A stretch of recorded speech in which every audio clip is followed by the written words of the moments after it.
दोस्तों आज की मूवी बहुत ही शानदार होने वाली है, जहां एक लड़की के मोम डैड की मौत बचपन में ही हो जाती है, इसलिए उसे अनाथ आश्रम में छोड़ दिया जाता है, जहां उसे एक लड़का मिलता है और उसे उससे प्यार हो जाता है और इसके बाद कहानी बहुत ही ज्यादा इंटरेस्टिंग हो जाती है। तो बिना टाइम वेस्ट किए चैनल को सब्सक्राइब कर लीजिए। कहानी की शुरुआत में हम एक छोटी लड़की को देखते हैं जो अपने मोम डैड के साथ कहीं जा रही होती है। उसका नाम निका होता है। तभी उसे एक भेड़िया दिखाई देता है, इसलिए निका के डैड उस भेड़िए को देखने लगते हैं और उनका ध्यान भटक जाता है, इसलिए उन लोगों का एक्सीडेंट हो जाता है जिससे निका के मोम डैड की वही मौत हो जाती है। अगले सीन में हम निका को देखते हैं जिसे अनाथ आश्रम में ले जाया जाता है और अब निका की लाइफ पूरी तरीके से बदलने वाली थी। अनाथ आश्रम की केयर टेकर बहुत ही स्टिक होती है। वो एक लड़के को निका के गले से लॉकेट उतारने के लिए कहती है, इसलिए वो लड़का उसका लॉकेट निकाल देता है जिससे निका बहुत सैड होती है। वही निका को एक लड़की अंदर लेकर जाती है और उसे उसका बेड दिखाती है जिसका नाम एटली होता है और वो निका की फ्रेंड बन जाती है, लेकिन उसे कोई भी पसंद नहीं करता था क्योंकि उसकी शक्ल दिखने में बीमार जैसी लगती थी। अब धीरे धीरे समय बीत जाता है। निका और एटलीन भी बड़ी हो चुकी थी, लेकिन आज वो दिन आ चुका था जब निका को कोई अडॉप्ट करने वाला था, इसलिए निका एटलीन को बाय बोलकर जाने लगती है और अपनी बीते दिनों को याद करने लगती है जो उसने यहाँ बिताए थे। अब निका जब अपने नए मोम डैड से मिलती है तो वहाँ की केयर टेकर कहती है, इनके साथ तुम्हें अच्छे से रहना होगा वरना तुम्हें वापस यहाँ आना पड़ सकता है। और वो लोग पहले निका का कुछ दिन ट्रायल लेंगे, उसके बाद उसे हमेशा के लिए अडॉप्ट करेंगे। फिर निका जब अपने नए मोम डैड के साथ जाने लगती है तभी उन्हें वहाँ एक लड़का दिखाई देता है जिसका नाम रिजल था, जो पियानो बजा रहा होता है। और रिजल इस अनाथ आश्रम का सबसे काबिल लड़का था, लेकिन निका रिजल को पसंद नहीं करती थी क्योंकि ये वही लड़का है जिसने बचपन में निका के गले से उसकी माँ का दिया हुआ लॉकेट निकला था। लेकिन यहाँ निका के मोम डैड रिजल को भी एडॉप्ट कर लेते हैं, लेकिन निका रिजल के साथ रहना बिल्कुल भी पसंद नहीं करती। इसके बाद वो लोग अपने नए घर में जाते हैं। अब वो लोग निका और रिजल को उनके रूम दिखाते हैं और उन्हें उनकी स्कूल ड्रेस भी देते हैं, लेकिन तभी रिजल के सर में दर्द होने लगता है, इसलिए वो दवाई लेता है और एक छोटे से बॉक्स को छुपा कर रख लेता है। तभी निका रिजल के रूम में आती है और उससे कहती है, तुम प्लीज यहाँ कोई गड़बड़ मत करना, क्योंकि वो चाहती थी कि उनका एडॉप्ट अच्छे से हो और निका का सपना था उसकी एक फैमिली हो जिनके साथ वो अच्छे से रह सके। लेकिन रिजल निका से कहता है, अगर तुम सब कुछ अच्छा रखना चाहती हो तो मेरे से दूर रहो। रिजल ये कहकर अपने रूम का दरवाजा बंद कर लेता है। अगले सीन में हम देखते हैं ये सब लोग साथ खाना खा रहा होते हैं तो एना जो निका की माँ होती है वो निका से रिजल और उसके बारे में पूछती है, तो निका झूठ बोल देती है कि वो सगे भाई बहन की तरह है। ये सुनकर रिजल निका को गलत तरीके से टच करता है, इसलिए निका वहाँ से उठकर चली जाती है। रिजल भी उसके पीछे आ जाता है और निका से कहता है, तुम्हें वहाँ से उठकर नहीं आना चाहिए था। तो निका रिजल से कहती है, तुम मेरे पास कभी मत आना। रिजल निका से कहता है, अगर हमारे नए मोम डैड को पता चला तुम मुझसे इतनी नफरत करती हो तो वो हमारा अडॉप्ट कैंसिल कर देंगे। और इसके बाद निका अपने रूम में सोने के लिए चली जाती है, लेकिन निका को सपना आता है और उसे लगता है रिजल की तबीयत खराब है और मार्गरेट उसके साथ है जो उनकी केयर टेकर थी। वही अगली सुबह निका और रिजल स्कूल जाते हैं, जहाँ सभी लड़कियाँ रिजल को देखती है और उस पर लाइन मारने लगती है, लेकिन रिजल उन सब लड़कियों को इग्नोर कर देता है। वही निका को एक लड़की बिली मिलती है जो निका की दोस्त बन जाती है और बिली निका को अपनी दोस्त मिकी से भी मिलवाती है। वही हम देखते हैं जब सभी लोग क्लास में बैठे हुए होते हैं तभी पता चलता है कि रिजल और एक लड़के के बीच लड़ाई हो रही होती है, क्योंकि वो लड़का निका को देखकर उसके के बारे में कुछ गलत बोल रहा था, इसलिए रिजल उस लड़के को बहुत मारता है। वही रात के समय एना यानी कि निका को मोम उसके पास आती है और उससे आज के दिन के बारे में पूछती है, तो निका उन्हें बताती है आज का दिन बहुत अच्छा रहा। निका रिजल के पास जाती है और उससे कहती है, तुम्हें तो पहले भी अनाथ आश्रम से बहुत सारे लोगों ने पसंद किया था, लेकिन तुमने सभी लोगों को एडॉप्ट करने से मना कर दिया, फिर तुम यहाँ क्यों आए हो? और निका रिजल की चोट पर बर्फ लगाने लगती है, लेकिन रिजल निका को उससे दूर रहने के लिए कहता है और उसे बताता है, अगर तुम मेरे पास आई तो मैं अपने आप पर कंट्रोल नहीं कर पाऊंगा। वही अगली सुबह एना निका को कुछ कपड़े देती है जो उसे रिजल रूम में रखने थे, इसलिए निका रिजल के रूम में जाती है और वहाँ रिजल की दवाई देखने लगती है, लेकिन तभी वहाँ रिजल आ जाता है और निका को अजीब तरीके से टच करते हुए कहता है, तुम मुझसे नफरत करती हो तो मेरे सामने दोस्ती का हाथ क्यों बढ़ा रही हो? वही अगली सुबह स्कूल में एक लड़का निका से बात करता है, लेकिन रिजल उसे निका से बात करने से मना कर देता है। स्कूल खत्म होने में बाद निका अपनी फैमिली के साथ शॉपिंग करने जाती है, जहाँ एना उसे एक ड्रेस पहनने के लिए देती है, लेकिन निका जैसे उस ड्रेस को ट्राई करने के लिए जाती है तो उसे अपने बचपन की याद आने लगती है और निका बेहोश होने लगती है, क्योंकि बचपन में मार्गरेट निका को सजा देने के लिए एक कमरे में बंद कर देती थी और उसे बांध देती थी,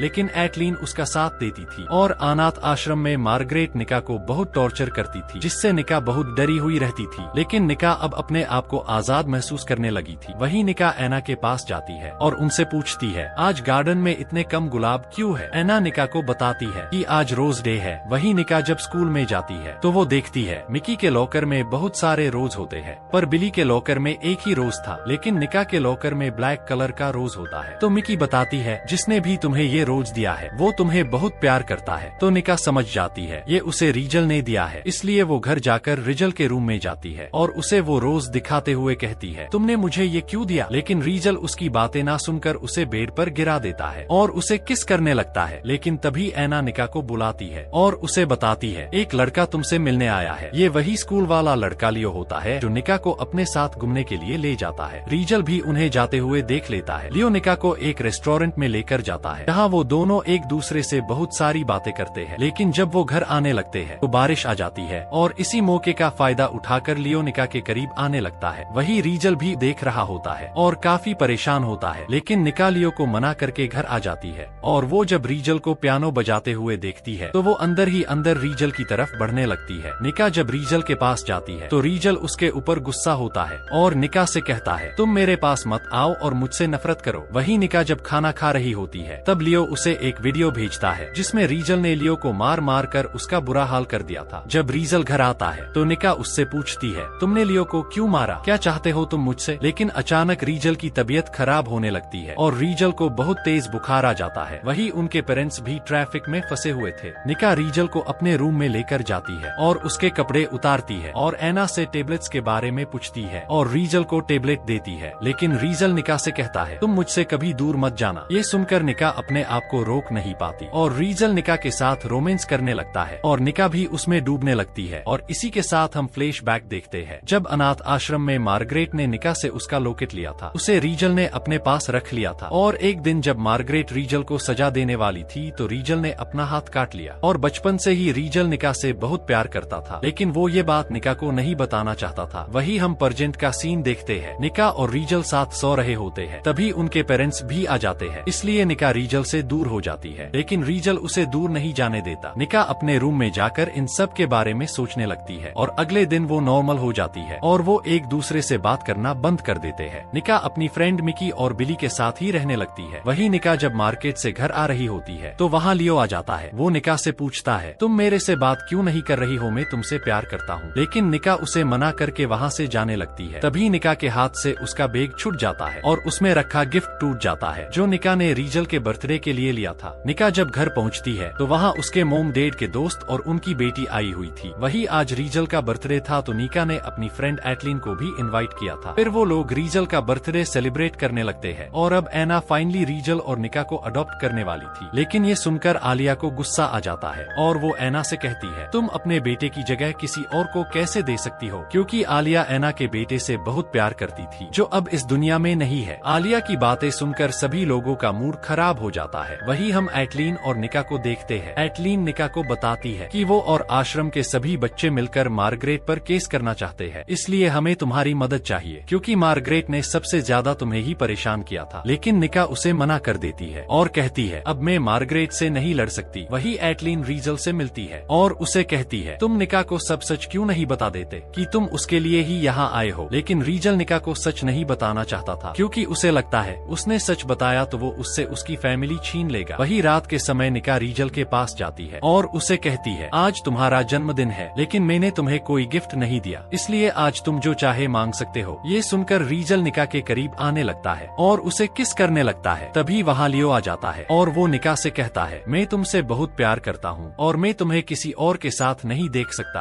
और रीजल तुम्हारा भाई है। लेकिन निका उसकी बातों को इग्नोर करके वापस रीजल के पास आ जाती है। रीजल और निका रोमांस करने लगते हैं, लेकिन रीजल निका से कहता है, मैं तुम्हारे लिए ठीक नहीं हूँ, तुम्हें मुझसे भी अच्छा कोई मिल जाएगा और मैंने तो हमेशा तुम्हें ठेस पहुँचाई है। लेकिन निका उसे कहती है, मैं तुम्हें छोड़कर कहीं नहीं जाना चाहती हूँ, क्योंकि अब निका भी रीजल को पसंद करने लगी थी। वही अगली सुबह निका ऐना से कहती है कि उसके स्कूल में कुछ फंक्शन है और वो अपनी फ्रेंड के साथ चली जाती है। इसके बाद ऐना रीजल के पास जाती है और उससे पूछती है, तुम निका के साथ फंक्शन में क्यों नहीं गए? लेकिन रीजल बिना कुछ बताए घर छोड़कर चला जाता है। वही हम निका को पार्टी में देखते हैं जिसके पास लियो आता है। वो निका से सॉरी बोलता है और दोनों साथ में डांस करने लगते हैं। लेकिन डांस करते करते निका का सर घूमने लगता है, इसलिए लियो उसे एक एक रूम में लेकर जाता है और उसे किस करने लगता है और वो निका के साथ जबरदस्ती करने लगता है। लेकिन तभी वहाँ रीजल आ जाता है और वो लियो को मारने लगता है, लेकिन लियो वहाँ से भाग जाता है। वही निका भी अब रीजल से अपने दिल की बात कह देती है और वो दोनों इंटीमेट होने लगते हैं। अगले सीन में हम देखते हैं जब निका और रीजल घर जा रहे होते हैं तो लियो भी वहाँ पहुँच जाता है और वो उन्हें मारने के लिए कार को उनके पीछे भगाने लगता है। लियो से बचने के लिए निका और रीजल नदी में कूद जाते हैं। अब जैसे ही वो दोनों नदी में कूदे तो रीजल ने निका का हाथ पकड़ लिया। रीजल के हाथ पकड़ने से निका को महसूस होता है कि बचपन में आश्रम में अंदर कमरे में जो बच्चा उसका हाथ पकड़ता था वो और कोई नहीं बल्कि रीजल ही था। वही हम निका को हॉस्पिटल में देखते हैं जहाँ उसके पास एटलीन आती है और वो निका का हाथ पकड़े हुए थी। तो निका एटलीन से पूछती है, बचपन में मेरा हाथ पकड़ने वाला रीजल ही था ना? तो एटलीन भी निका को सब सच बता देती है। तभी निका के पेरेंट्स भी वहाँ आ जाते हैं। निका उनसे रीजल के बारे में पूछती है तो निका को पता चलता है रीजल कोमा में है, इसलिए निका अब रीजल से मिलना चाहती थी। तो एना निका से कहती है मार्गरेट रीजल के पास है जो किसी को भी रीजल के पास जाने नहीं देगी और अब रीजल ने अडॉप्ट होने से मना कर दिया। एना निका को एक बॉक्स देती है जिसे रीजल ने निका के लिए छोड़ा था। निका जब उस बॉक्स को खोलती है तो दुखी होकर रोने लगती है क्योंकि उस बॉक्स में निका का वही लोकेट होता है जिसे बचपन में रीजल ने उसके गले से निकला था। अब निका रीजल से मिलने के लिए जाती है लेकिन मार्गरेट उसे मिलने से मना कर देती है और मार्गरेट निका से कहती है रीजल की ये हालत तुम्हारी वजह से हुई है। और हमें कुछ दिनों बाद का सीन दिखाया जाता है जहाँ निका ने अब मार्गरेट पर केस कर दिया था, लेकिन अनाथ आश्रम के बच्चे मार्गरेट के डर से अपना बयान बदल देते हैं। इसलिए अब निका को लग रहा था कि वो ये केस हार जाएगी और मार्गरेट की वकील निका से अजीब अजीब से सवाल पूछती है जिससे डर कर निका वहाँ से भाग जाती है। लेकिन एना निका के पास जाती है और उसे समझाती है। उसके बाद निका वापस से कोर्ट में जाती है और मार्गरेट का सच सभी लोगों को बताती है कि मार्गरेट बच्चों को किस तरह से टॉर्चर करती थी और मार्गरेट ने रीजल को भी बहुत टॉर्चर किया है। और इसी तरह से निका मार्गरेट को दोषी साबित कर देती है और निका केस जीत जाती है। निका भागते हुए हॉस्पिटल में रीजल के पास जाती है और वो रीजल का हाथ पकड़ के रोने लगती है और उससे अपने प्यार का इजहार करती है। वही अब रीजल को भी होश आ जाता है और सीन शिफ्ट होता है। हम रीजल और निका को एक साथ देखते हैं जिनके अब बच्चे भी हो चुके थे और इसी सस्पेंस के साथ इस मूवी की हैप्पी एंडिंग हो जाती है। दोस्तों कहानी पसंद आई हो तो चैनल को सब्सक्राइब और वीडियो को लाइक करना ना भूले। Thanks for watching.